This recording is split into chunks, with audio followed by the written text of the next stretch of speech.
PDIP, PDI Perjuangan ternyata belum habis. Ibu Mega ternyata masih eksis. Mereka mampu bertahan dari gempuran masif lawan yang menggunakan kekuatan pasukan Partai Coklat. Partai Coklat. Dan makanya, menariknya, politik di tanah air kini menjadi permainan tiga poros.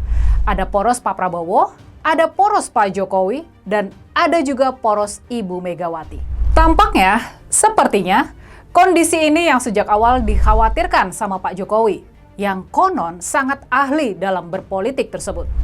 Dia yang berniat menjadikan politik Indonesia jadi permainan dua poros, yakni Prabowo vs Jokowi, Prabowo vs Gibran, kini harus menghadapi adanya pemain ketiga di percaturan politik elit nasional. Ibu Mega ternyata masih eksis, PDIP belum habis.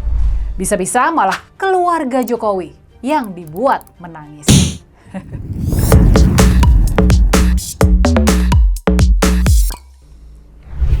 Upaya Pak Jokowi buat melemahkan PDIP atau bahkan menguasai partai tersebut lewat proksi-proksinya boleh dikata gagal total.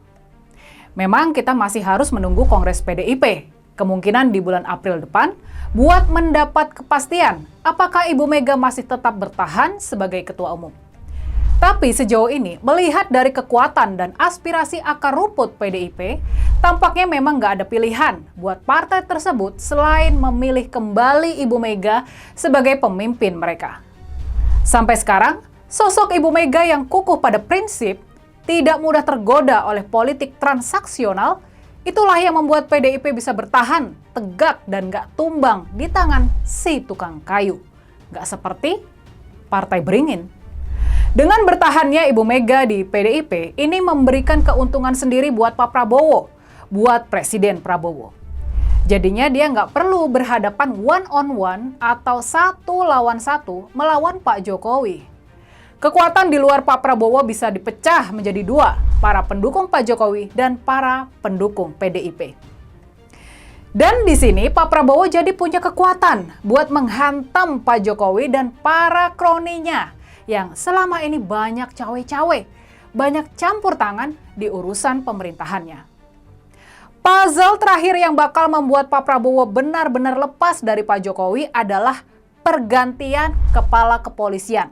Pergantian Kapolri Listio Sigit, orang dekat dari Pak Jokowi.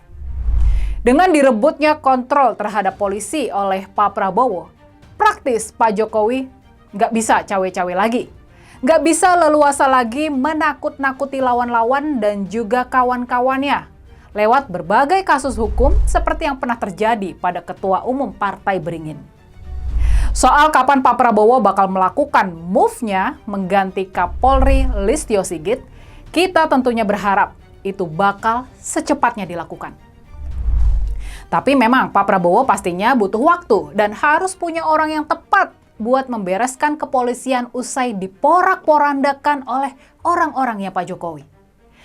Dan soal pergantian Kapolri ini, Presiden Prabowo pastinya harus mendapat dukungan dari PDIP agar semua proses bisa berjalan lancar, terutama di parlemen. Sekarang, dari sisi Pak Jokowi. Buat Pak Jokowi, keadaan pertarungan tiga poros ini pastinya bikin rumit, bikin serba rumit. Sampai sekarang dia belum mendapat dukungan yang kuat dari partai politik. Pak Jokowi dan Gibran bahkan belum punya partai politik baru sejak dipecat dari PDIP.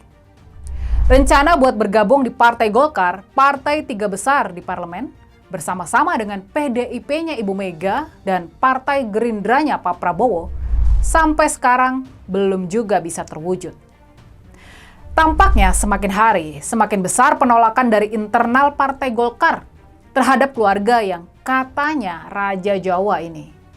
Semakin hari aspirasi para kader Partai Golkar adalah merapat kepada penguasa, kepada Presiden Prabowo. Ini sesuai dengan karakter partai tersebut yang selalu bergabung dengan penguasa. Makanya, buat Pak Jokowi, tanpa punya dukungan partai besar di parlemen, apalagi nanti dengan hilangnya pengaruh dia di kepolisian, posisi tawar dia di hadapan Pak Prabowo menjadi semakin lemah. Posisi tawar Wakil Presiden Gibran pun semakin hari semakin pudar, hingga nyaris tidak terdengar lagi. Semakin kondisi sekarang ini dibiarkan berlarut, posisi Pak Prabowo dan Ibu Mega bakal semakin menguat. Sementara itu, posisi Pak Jokowi semakin melemah dan dia bakal semakin ditinggalkan.